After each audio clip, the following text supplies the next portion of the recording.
বিশ্বকাপে চরম ব্যর্থতায় তামিমকে হারানোর খেসারত কে দেবে? ব্যর্থ মিশন শেষে এখনো কি তামিমকে ফেরানোর কোনো উদ্যোগ নেওয়া হবে না? খেলাযোগ সেই প্রশ্নের অনুসন্ধানে পেয়েছে চমকে যাওয়া তথ্য। নভেম্বরের পর যে কোনো দিন মাননীয় প্রধানমন্ত্রীর সাথে আরেক দফা দেখা করতে পারেন তামিম ইকবাল। সেই পরিচালক আরো বলেন, চলে কিন্তু অনিল কুম্বলেকে কোনো সিলেক্টর নিতে চায় না। আমি মিটিং শেষ হবার আগে অবধি বলি, যতক্ষণ না অনিল কুম্বলের নাম এই খাতায় লেখা হবে আমি এই মিটিং ছাড়ব না। সাকিব আল হাসান আনসার্টেন, তিনি থাকছেন না।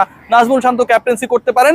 Let's play the game. Tamim ইকবালকে অফার করো, সে খেলতে রাজি। আসসালামু আলাইকুম সুপ্রিয় দর্শক বন্ধুরা, অবশেষে আবারও তামিম ইকবাল ইস্যুকে ঘিরে বিশ্বজুড়ে আলোচনা এবং সমালোচনার পাহাড় জন্ম দিয়েছে।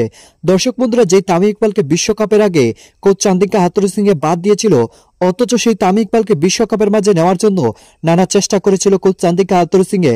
দর্শক বন্ধুরা, এবার সেই সকল বিষয়গুলিকে কেন্দ্র করে তামিম ইকবাল বলেছেন, যতক্ষণ পর্যন্ত কোচ চান্দিকা হাথুরুসিংহে বাংলাদেশ ক্রিকেট টিমের সাথে আসে ততক্ষণ পর্যন্ত তিনি দলে থাকবেন না। তো দর্শক বন্ধুরা, এবার সেই সকল বিষয়গুলিকে কেন্দ্র করে আবারও 19 নভেম্বর পরে প্রধানমন্ত্রী শেখ হাসিনার সাথে তামিম ইকবালের বৈঠক রয়েছে।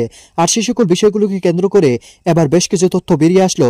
দর্শক বন্ধুরা, অন্যদিকে এবার সাকিব আল হাসানকে বিসিসিআই এর সাবেক প্রেসিডেন্ট সৌরভ গাঙ্গুলি এমন কিছু কথা বলেছেন, তিনি বলে যাচ্ছেন সাকিব চাইলে তামিম ইকবালকে বিশ্বকাপে নিতে পারত, অথচ সাকিব এই কাজটুকু করেনি। দর্শক বন্ধুরা, এবার সেই সকল বিষয়গুলোকে কেন্দ্র করে আপনাদের মাঝে অত্যন্ত চমৎকার কিছু তথ্য তুলে ধরেছি। অবশ্যই ধৈর্য সহকারে পুরো ভিডিওটি দেখবেন, তাহলে এই সকল বিষয়গুলো পরিপূর্ণ বুঝতে পারবেন। বিশ্বকাপে চরম ব্যর্থতায় তামিমকে হারানোর খেসারত কে দেবে? ব্যর্থ মিশন শেষে এখনো কি তামিমকে ফেরানোর কোনো উদ্যোগ নেওয়া হবে না? খেলাযোগ সেই প্রশ্নের অনুসন্ধানে পেয়েছে চমকে যাওয়া তথ্য। হাতুরুর অধীনে জাতীয় দলে ফিরবেন না, বিসিবিকে সাফ জানিয়ে দিয়েছেন তামিম। অন্যদিকে কাঁধের ওপর চেপে বসা হাতুরুর জন্য বিসিবিও নিজের ভুল স্বীকার করতে পারছে না সহজে। পার্থ বণিকের রিপোর্ট।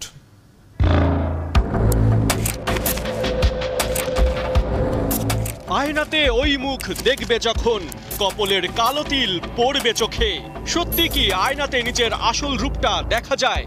আর যদি যাই, তবে বিশ্বকাপ ব্যর্থতায় যে কালিমা নিজেদের চেহারায় লেপটে গেছে, সেটা কি দেখতে পেয়েছে ক্রিকেটার থেকে শুরু করে খোদ বিসিবি?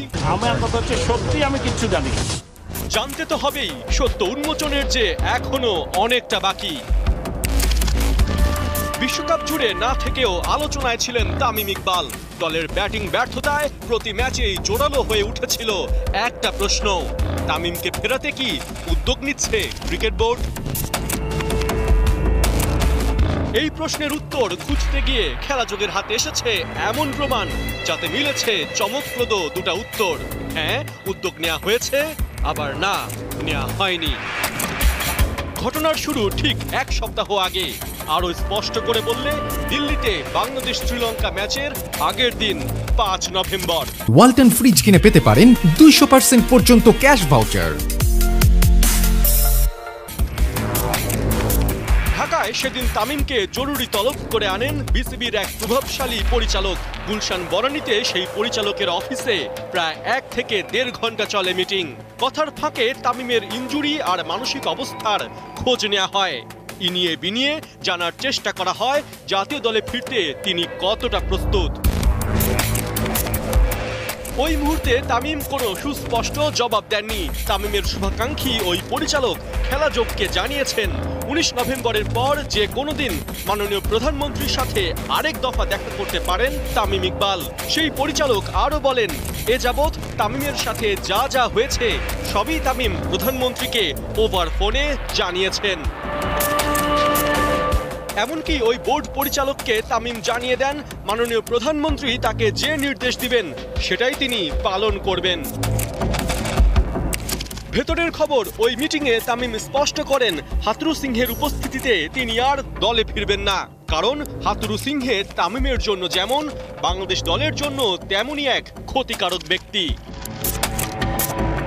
এই ব্যাপারে কথা বলতে তামিম ইকবালের সাথে যোগাযোগ করলে তার উত্তরটা ছিল এমন, নো ওয়ার্ডস অ্যাবাউট ইট, অর্থাৎ গোটা বিষয়টা উড়িয়ে দেবার সুযোগ নাই। এটা তো গেল একটা দিক। পর্দার আড়ালে আরো কিছু ইস্যু আছে, যা তামিম আর বিসিবির মাঝের দূরত্বকে কমাতে পারছে না। তামিমকে ফেরানোর উদ্যোগটা মুখ থুবড়ে পড়ছে। প্রথমত, বিশ্বকাপের আগে যেভাবে তামিমকে দল থেকে ছুঁড়ে ফেলা হলো, সেই তামিমকেই যদি আবার দলে ডাকা হয়, তাহলে বিসিবির দেউলিয়াত্ব প্রকাশ হয়ে পড়ে। দ্বিতীয়ত, তামিমের অবসর ইস্যুতে বোর্ড প্রেসিডেন্ট, ক্যাপ্টেন, কোচ যেসব স্টেটমেন্ট দিয়েছেন সেখানে তামিমের কাছে ফেরা মানে বিসিবির ভুল স্বীকার করে নেয়া। সবচেয়ে বড় যে ব্যাপার, হাতুরুর সাথে আগামী টি-20 বিশ্বকাপ পর্যন্ত চুক্তি চালিয়ে নেবে বিসিবি। সেক্ষেত্রে হাতুরু নাকি তামিম, কে বেশি গুরুত্বপূর্ণ সেটাই এখনো ঠিক করতে পারছে না ক্রিকেট বোর্ড। তাই জাতীয় দলে তামিমের প্রত্যাবর্তন হবে কিনা, হলে সাকিব, হাতুরু, তামিম ত্রিপক্ষীয় সমঝোতা কিভাবে হবে, বিসিবি চেক অ্যান্ড ব্যালেন্স করতে পারবে কিনা, এসব প্রশ্নই এখন ঘুরপাক খাচ্ছে। তবে যেটাই হোক, ঘুড়ির নাটাই যে বিসিবির হাতে, সেটা ভুললে কিন্তু চলবে না। যখন সাকিব আল হাসান আনসার্টেন, তিনি থাকছেন না, নাজমুল শান্ত ক্যাপ্টেন্সি করতে পারেন, let's play the game, Tamim ইকবালকে অফার করো, সে খেলতে রাজি কি না। সো এরকম একটা সিচুয়েশনে তো তামিম রাজি হয়ে যাবেন। কাহিনীটা যেটা হবে যে চান্ডিকা হাথুরু সিং এ তিনি মহান হয়ে যাবেন, তামিম ইকবালকে খেলানোর ব্যাপারে তিনি একটা বিশাল রোল প্লে করেছেন, তামিম ইকবাল রাজি হয়ে যাবেন, কারণ সাকিব ইনজুরির কারণে অনিশ্চিত, তিনি নাও খেলতে পারেন, সাকিবের অধীনে তামিমকে খেলতে হবে না, সো তামিম তো চলেই আসবেন। এন্ড বাংলাদেশ দল যে ফাইনালি ফেল করলো বা ফেল করবে বা ফেইলিং হওয়ার একটা ওয়েতে রয়েছে, সেখানটায় এটা জায়েজ হয়ে যাবে যে এবারের ফেইলিওর গুলোর জন্য চান্ডিকা হাথুরু সিং এ, এবারের ফেইলিওর গুলোর জন্য চান্ডিকা হাথুরু সিং এর অথর্ব পরিকল্পনা, এগুলো দায়ী না। কারণ তামিমকে ইনক্লুড করেও বাংলাদেশ দল বিশ্বকাপের ম্যাচেস খেলেছে, হেরেছে, ভালো করতে পারেনি। সো সব ব্লেম হচ্ছে সবার, শুধুমাত্র কোচের না। চিন্তা করতে পারেন কত ইল ট্রিটমেন্ট দেওয়ার চেষ্টা করা হয়েছে বাংলাদেশের ক্রিকেটকে, এন্ড ক্রিকেট বোর্ডের নীতি নির্ধারকরা সেটা বুঝতে না পেরে তামিম ইকবালকে অফারও করেছে।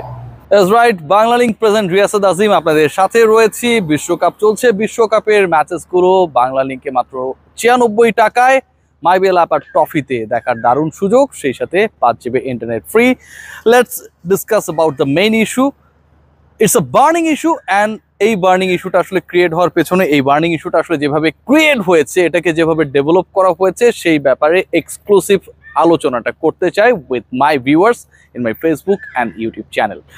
কোন জায়গাটা আসলে ডিসকাশনটা হচ্ছে, I am going to discuss about Tamim Iqbal, his inclusion, the plan about including him.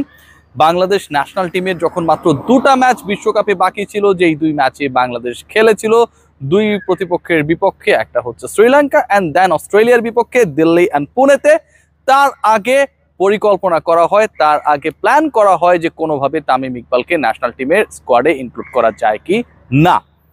এই পরিকল্পনাটা কিভাবে আসলো, এই পরিকল্পনাটা কার মাথা থেকে আসলো? হুট করে যেই তামিম ইকবালকে বাতিলের খাতায় ফেলে দেওয়া হয়েছিল, সেই তামিম ইকবালকে নিয়ে এরকম একটা প্ল্যান ন্যাশনাল টিম ম্যানেজমেন্ট, যেই দলের ক্যাপ্টেন সাকিব আল হাসান, যেই দলের coach, head coach Chandika Hathuru Singh A, the most powerful person of this universe, এবং যেই দলটা পরিচালিত হচ্ছে ঠিক তাদের দ্বারাই, যারা তামিম ইকবালকে রুলড আউট করার ব্যাপারে একটা বড় রোল প্লে করেছিল। I am talking about the selection panel.